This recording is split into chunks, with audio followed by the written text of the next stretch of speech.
राजधानी के विद्यापति भवन में all bank retired pensioner association के द्वारा सम्मेलन किया गया। सम्मेलन में कई बैंकों के रिटायर्ड प्रतिनिधि और कई संगठनों के रिटायर्ड अधिकारी शामिल हुए। सरकार से पेंशन में हो रही विसंगति को तत्काल दूर करने और स्वास्थ्य योजना को ठीक से लागू करने की मांग की गई। वहीं मांगे पूरी नहीं होने पर देशव्यापी आंदोलन की चेतावनी भी दी गई।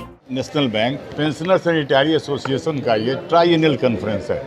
ये ऑल इंडिया का ऑर्गेनाइजेशन है, इसमें बैंक के लोग हैं और हम लोगों ने इसके माध्यम से पूरे हिंदुस्तान के दूसरे सेक्टर के लोगों को भी जोड़ने का किया। वो रेलवे मैन एम्प्लॉइज फेडरेशन के नेता थे, AIRF जिससे जॉर्ज फर्नांडिस कभी हुआ करते थे, उसी के वो जनरल सेक्रेटरी हैं, वो हमारे प्रेसिडेंट हैं।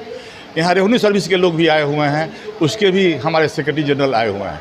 तो हम लोग जो बैंक में काम करने वाले Punjab national bank retiree association के लोग हैं, पेंशन में जो हमको मिलता था हुआ क्या कि बैंक का जब मर्जर होगा तो सारा चीज़ ठीक हो जाएगा और बेस्ट ऑफ 3 मिलेगा। 2 बैंक का मर्जर हुआ था PNB में, PNB, OBC और यूनाइटेड बैंक ऑफ इंडिया, कुछ नहीं हुआ। और जो भी पेंशनर्स को बेनिफिट मिल रहा था वो सारा का सारा स्थगित हो रहा। पेंशन ऑपरेशन नहीं हो रहा है। आप लोगों को जान के बहुत आश्चर्य लगेगा कि रिटायर्ड जो जनरल मैनेजर है उसको अगर 2002 से पहले का जनरल मैनेजर रिटायर किया है तो उसको 14,000 रुपया भी नहीं मिलता है। ये हालत है पेंशनर्स की।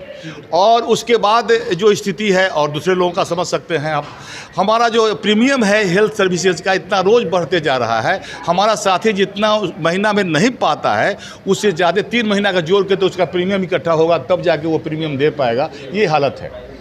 तो हम लोग का मेडिकल इंश्योरेंस स्कीम जो वेलफेयर फंड हमारे पास था, जो गवर्नमेंट के द्वारा एलोकेटेड है, उसमें दोनों का हिस्सा था, वर्किंग का भी और रिटायर्ड का भी। लेकिन वर्किंग के लिए तो सब कुछ हो रहा है, रिटायर्ड का कुछ नहीं हो रहा है। रिटायर्ड लोग इसी स्थिति में भी नहीं है कि उतना खर्च कर सके, इसलिए समस्याएं बढ़ रही है।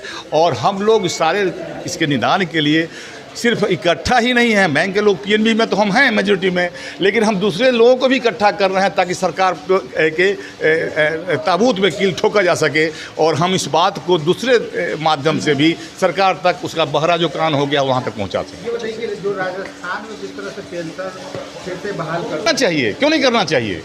हमारे नए लोगों के साथ तो जो बात है, हम तो पेंशनर रिटायरी एसोसिएशन की बात कर रहे हैं ना। रिटायरी एसोसिएशन का पेंशन ऑपरेशन नहीं हुआ है। जितना बार वेतन वृद्धि होती है तो रिटायरी का भी होना चाहिए ना। रिटायरी का कुछ नहीं हो रहा है, हम वहीं के वहीं हैं, हमारा पेंशन ऑपरेशन नहीं हो रहा है। कौन दोषी है? सरकार दोषी है, बैंक दोषी है। और हमारा पैसा सरकार को देना नहीं है, हमारे पास फंड है, हम उस फंड का दुरुपयोग हो रहा है और हमें पैसा नहीं मिल रहा है, हमारी बढ़ोतरी नहीं हो।